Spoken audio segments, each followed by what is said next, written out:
Hello, welcome again. Today we'll talk about Pia Mater. Actually, Pia Mater is the innermost layer of the menences, and it is directly adherent to the brain and the spinal cord, right? And it is very thin, and it's a couple of cell layers, couple of cell layers thick. So it's actually very thin, and there is no way to peel it off without actually gouging into the surface of the brain, right? And it is a very delicate matter. Pia is a very delicate matter, and innermost layer it covers absolutely every surface of the brain. So every sulci and every gyri is covered by the Pia mater.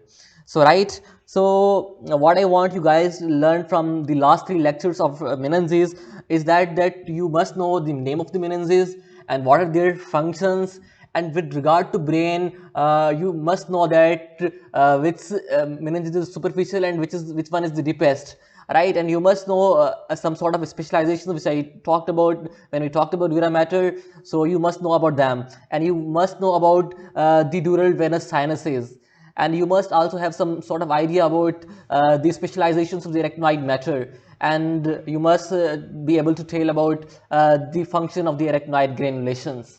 So right, thank you very much. In the next lecture, we'll talk about the vasculature of the brain.